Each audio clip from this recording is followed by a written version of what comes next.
So thank you so much for the opportunity again to talk to you about medullary thyroid cancer. I will give an overview of this fascinating type of thyroid cancer. I have nothing to disclose, and this is the agenda of my talk. I'm going to give brief introduction, and then we'll focus to some extent on red proto-oncogene testing. We'll talk about the principles and approach to the management of localized disease, and then we'll discuss in some detail how to manage metastatic medullary thyroid cancer.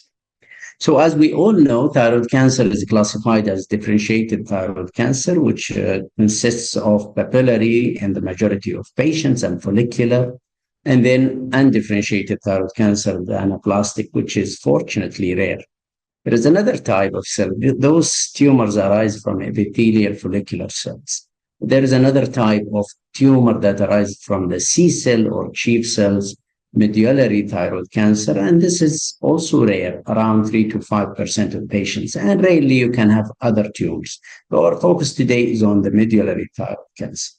Now, medullary thyroid cancer comes as sporadic in the majority of cases. Around 75 to 80% of patients will have no family history, and they will be sporadic. And even if you test them for ret oncogene, they will be negative. This is the most common presentation. Now, those patients usually are older, in their 50 and 60, and they don't have any family history, and they don't have any other manifestation that may suggest MAN2. But around 20 to 25% will have familial medullary thyroid cancer, and this comes in three formats, on three versions. One is it comes alone, so there is no other components of MAN1, although the underlying cause of all of this is ret oncogene mutations. But this one comes alone, and that's around 8%. So this is familial isolated medullary thyroid cancer. It can come also as part of MAN2A, which includes medullary thyroid cancer, pheochromocytoma, and primary hyperparathyroidism, and sometimes skin changes or Hirschsprung disease. And then MAN2B, or more recently called MAN3, is very rare. Fortunately, it's the most aggressive, but these are the components. Still, it overlaps with MAN2A with pheochromocytoma, but unlike MAN2A, it rarely comes with hyperparathyroidism, and it comes with marfanoid habitus and ganglioneuromas.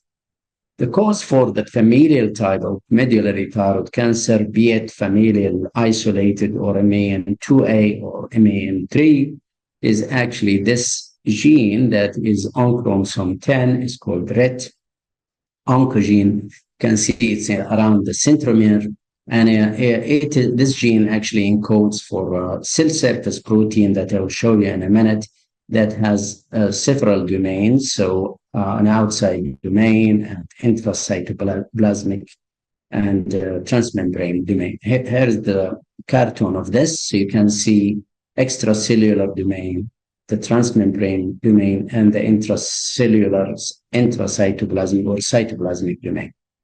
And most of these are tyrosine kinase. They have tyrosine kinase inhibitors. The extracellular domain has cysteines. It's cysteine rich, actually. And you can see also in the sketch the multiple mutations in ret oncogene involving the extracellular domain, the transmembrane, or the intracellular domain. You can see that most of those mutations cause either familial medullary thyroid cancer or MAN2A, but few of them cause MAN2B, like 918, which is the most characteristic MAN2B and the most aggressive mutation. What is the value of this ret oncogene? The value of this is the underlying genetic basis for familial medullary thyroid cancer in its three forms. And the value of it, if you find mutation, one of those mutations, it means basically that you are very predisposed to the disease. By contrast, if the testing is negative, you have no predisposition to MAN or medullary thyroid cancer, and no need for further testing. If you're positive, then you have very high likelihood of MTC, as high as 90 to 100%. And therefore, it is much better to take the thyroid out in prophylactic thyroidectomy and or at least periodically monitor the patient. The other implication of positive testing is familial screening or family screening to see who has the mutation and therefore has a very high likelihood of developing MTC plus minus pheochromocytoma and other manifestation of MAN 2A or 2B. Now, those mutations have what is called genotype-phenotype correlation. There is association between the type of mutation and the aggressiveness of the disease. And this is actually taken in consideration in the recommendation by the American Thyroid Association for the prophylactic thyroidectomy or for the management of RET mutation positive patients. So if the RET is positive and the mutation is 918, the risk of malignancy is very high, and the risk of malignancy early in life is extremely high. And therefore, the recommendation is to do prophylactic total thyroidectomy in the first year of life if the mutation is 918. 634 is high risk. This is the highest risk. This is high risk. And it's also recommended that prophylactic thyroidectomy is done at or before 5 years of age. Now, the other mutation, the other several mutations, in the past, they used to recommend prophylactic thyroidectomy, but with several studies that have shown that they are not carrying the same risk, the recommendation is to do prophylactic thyroidectomy when calcitonin start to rise. Just want to show you one more time this on this sketch. So this is the highest risk, and prophylactic thyroidectomy should be done in the first year of life. This is a high risk, and the prophylactic thyroidectomy should be done within the first 5 years of life. And the other mutations are of moderate risk, and the recommendation currently is to do prophylactic thyroidectomy when calcitonin starts to rise. So that's for the RET mutation and what it means and how to manage it. But what about if a patient comes to you with medullary thyroid cancer? This is again from the American Thyroid Association, and they have actually this algorithm. If you have thyroid nodule, obviously you will do FNA, and if the FNA turns out to be medullary thyroid cancer, then you need to do ultrasound of the neck. You need to measure calcitonin and CAA.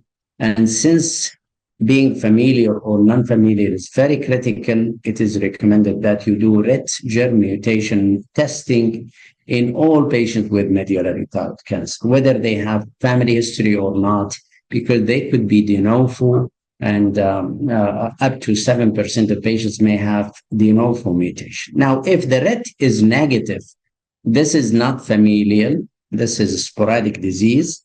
And the next thing is to look at the calcitonin. If the calcitonin is low, less than 500, then the chance for distant metastasis is not very high. And you should basically proceed with total thyroidectomy with or without lymph node dissection, depending on the ultrasound, the level of serum calcitonin, and the intraoperative finding. And then if you do surgery, you will assess your patient and assess if they need any additional therapy. Now, going back again here at the beginning, if the RET is positive, it is very, very important to exclude pheochromocytoma for its importance not to be missed and cause problems during OR, and also for it being an important component of RET-related disease or MAN2. So we evaluate for pheochromocytoma, and if it is positive, the whole attention should be paid to pheochromocytoma before the thyroid. So we usually do unilateral or bilateral adrenalectomy before total thyroidectomy. If it is absent, we proceed as usual here. We also evaluate for hyperparathyroidism, because if the patient has hyperparathyroidism, he can be treated at the same time of total thyroidectomy. If both are absent and the patient has RET positive or RET negative, as we just mentioned, calcitonin is very critical. If it is less than 500, the chance for distant metastasis is small, and we can proceed with surgery. If it is more than 500, then we need to look for metastasis in the lungs, in the liver, in the bone. So we need to exclude presence of metastatic medullary thyroid cancer. If there is no metastasis, then we proceed with total thyroidectomy with or without cervical lymph node dissection. If there is metastasis, we still do total thyroidectomy plus minus lymph node dissection. And then we assess for any regional disease. And then we pay attention for the distant metastases.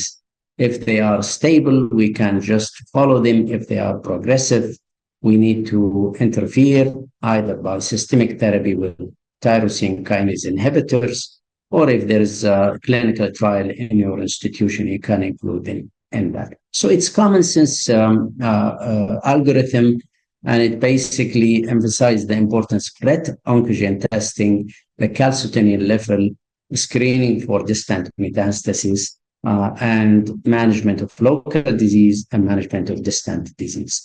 So if the patient has metastasis, and this is a very important issue, let's just discuss the metastasis in medullary thyroid cancer. These are very common. At the time of diagnosis of medullary thyroid cancer, already 10% of patients have detectable distant metastasis. During the next 10 years, up to 50% of them will develop actually distant metastasis, especially if they have detectable calcitonin. Metastasis can be associated in 30% with diarrhea, in 15% with flushing, and they often are present in several sites and multiple metastases in the same site. So this disease has a high tendency to metastasize distantly and involve multiple organs and multiple sites. Now, what are the prognostic factors for medullary thyroid cancer in general and metastatic thyroid cancer in particular? Calcitonin doubling time was found to be very predictive of the long-term survival. So if the doubling time of calcitonin is less than half a year, less than 6 months, you can see the mortality in 5 years is very high, and survival is only 23%. At 10 years, most of those patients would have died, only 15% will survive. If the calcitonin doubling time is more than 2 years, this disease is slowly progressive. It has a good prognosis. 5-year survival is 100%, 10-year survival is 100%. If it is in between 6 months and 2 years, you can see it's not as good as in the first category, but it's also not bad. In 5 years, 94% alive, and at 10 years, around 64% alive. So calcitonin doubling time in patients with metastasis is very important prognostic factor. What about early in the assessment of those patients? Once they have surgery, we used not to have a good grading system, but recently we have very good grading system that was validated. And this started in 2020 with 2 studies from Memorial Sloan Kettering Cancer Center and from Sydney. 2 groups of investigators came up with 2 and 3 tiered systems for staging medullary thyroid cancer. And they studied them, and they showed that both of them show very good results. And then finally, 1 year later in 2021, a group called the International Medullary Thyroid Cancer Grading System Group met, discussed all of this, and developed and validated the system that is a combination of the 2 studies before. And this system is easy. As you can see here, high-grade medullary thyroid cancer is basically any of the following criteria: mitotic index more than 5 per 2 millimeter, or Ki-67 more than 5%, or tumor necrosis. So any of this or combination of them means that the tumor is high grade and therefore is worse prognosis. If the patient does not have any of this, high mitotic index or high Ki-67 and tumor necrosis, then it is low-grade medullary thyroid cancer. And you can see in a very large study from 5 centers in US, Europe, and Australia, this has been clearly validated. In blue here is low risk, in red is high risk. You can see very nice separation in Kaplan-Meier curve for the cumulative overall survival, cumulative disease-free survival, cumulative local regional recurrence-free survival, and cumulative distant metastasis-free survival. So this system now is very useful and very easy to use, especially at the initial management. Local therapies are very important in the management of thyroid cancer, and they can be needed at the beginning or during progression to basically control the disease. They may delay the need for systemic treatment, and they include surgery, extended radiation, radiofrequency, cryotherapy, cement injection, or tumor embolization. What about systemic therapy? Systemic therapy are important for patients with progressive disease. The drugs that are available are basically 2 generations. The first generation is multi-kinase inhibitor, fendatinib and cabozantinib. And the second generation is what's called tumor-agnostic drugs. And we have currently silvercatinib and pralsetinib. These are RET oncogene inhibitors. They are very specific inhibitors to RET oncogene, which is very instrumental in the pathogenesis of medullary thyroid cancer and its progression. Let's talk about the clinical trial that have validated those drugs. So fendatinib was the first one, and you can see this sketch. You have cell surface receptors, including RET itself, EGFR, c-Met, EGFR. Now, fendatinib, as you can see, block RET, EGFR, and PGFR, vascular endothelial growth factor receptor. And those receptors, when they get activated, they activate the MAP kinase and the RAS, PIK3, mTOR pathway. So if we block this, we basically stop proliferation, progression of the disease. So fendatinib does some of this. Fendatinib was tested in Zeta trial, and the trial is basically included 331 patients randomized in 2:1 ratio to fendatinib 300 milligram per day, 230, and placebo 100 patients. They were followed over time for progression, and the blinding was discontinued if there is a progression, and the patient were given fendatinib. So what was the result? You can see this again in this Kaplan-Meier curve, that fendatinib patient did much better than patients on placebo. This is progression-free survival. It was worse for patients with on placebo compared to fendatinib. And you can see here the hazard ratio decreased to 0.46 with fendatinib. The median progression survival for fendatinib was 31 months versus only 19 months for placebo. And the events were 32% in fendatinib versus 51% in placebo. So this is the first trial that showed benefit of fendatinib and multi-kinase inhibitors. Cabozantinib came next, and the difference between cabozantinib and fendatinib in terms of blockade, cabozantinib actually blocks c-Met and does not block EGFR. They both block RET and PGFR. Cabozantinib was tested in exam trial, and this is exam trial again. This is a large number of patients, more than 300 patients who were randomized to cabozantinib versus placebo, and you see more or less the same pattern with a clear difference between cabozantinib and placebo in the progression-free survival. You can see the progression-free survival was 11 months for cabozantinib versus only 4 months for placebo. And 1 year progression-free survival was achieved in 47% of patients on cabozantinib versus only 7% for those on placebo. And the hazard ratio is down to 0.28.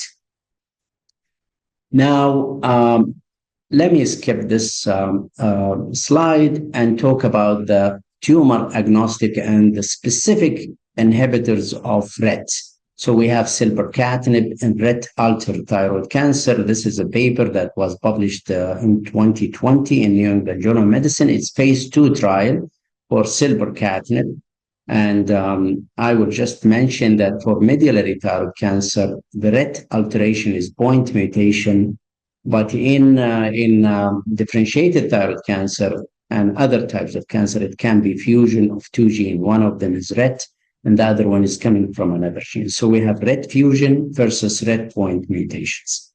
This is the phase 2 trial that I just mentioned in New England Journal of Medicine. So for patients with progressive medullary thyroid cancer, you can see 55 patients did not were treated previously with fedatinib or cabozantinib and failed them, and they were treated with silpercatinib, and the overall response rate was around 70%.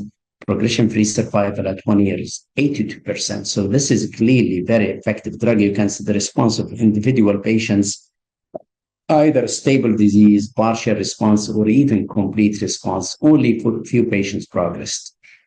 The response was even better for patients who were naive to fedatinib and cabozantinib. They never used them before, 88 patients, and you can see all of them showed response, stable disease, partial response, or complete response, with an overall response rate of 73% and progression-free survival at 1 year of 92%. This is a small segment that included patients with differentiated thyroid cancer who had RET fusion protein. So this is not medullary. This is differentiated, progressive differentiated radioactive iodine refractory disease, but they have RET fusion proteins. And again, they showed very nice response, although the number is small, 79%, and progression-free survival 64%. This is where silpercatinib works on RET mutation in medullary at the cell surface and on the RET PTC or the fusion protein in the cytoplasm.